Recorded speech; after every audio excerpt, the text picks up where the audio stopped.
TVN 한국교통방송입니다.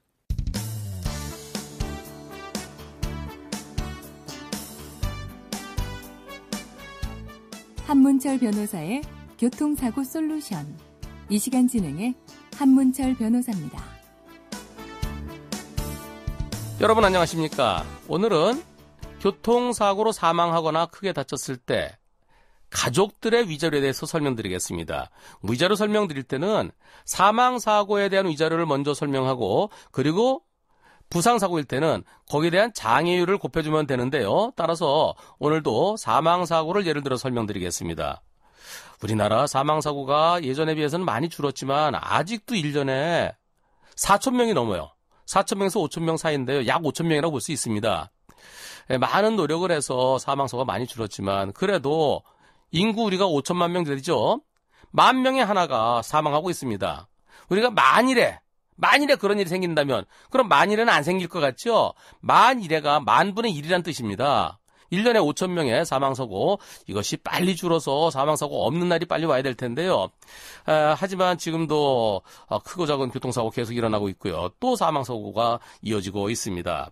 자, 아빠가 교통사고로 돌아가셨을 때 그때 위자료는 지난번에 사망사고 위자료 1억 원이라고 그랬죠? 그 1억 원은 아빠가 돌아가시면서 슬프다 라고 생각한다는 거예요. 사망하는 본인의 위자료. 그 본인의 위자료와 또 엄마도 슬프고 아들도 슬프고 딸도 슬프고 가족들이 다 슬프죠. 그 1억 원을 적당하게 나누는 겁니다. 아빠한테 6천만 원, 엄마한테 2천만 원, 아들에게 1,000만 원, 딸에게 1,000만 원. 그렇게 합치면 1억 원이죠. 그것을 아빠 것은 6천만 원은 또 엄마랑 아들, 딸에게 상속 지분에 따라서 나눠지게 되는데요. 여기서 가족이 많으면 위자료가 더 많을까요? 즉 아빠가 돌아가셨는데 아들 셋, 딸 셋, 그렇게 자녀들이 많으면 위자료가 더 많을까요? 그렇진 않습니다.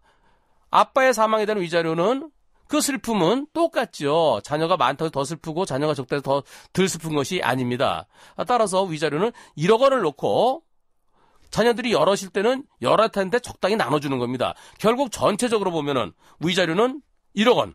그 1억 원이라는 얘를 쉽게 생각하면은 부침개를 크게 붙여갖고 가족이 많으면은 조금씩 나눠 먹고 가족이 적으면은 좀 많이 돌아가고 결국은 그 부침개 하나, 그 피자 한 판의 크기는 똑같이 사망사고일 때 법원에서는 1억 원을 기준으로 하고 있습니다. 오늘은 여기까지입니다. 고맙습니다.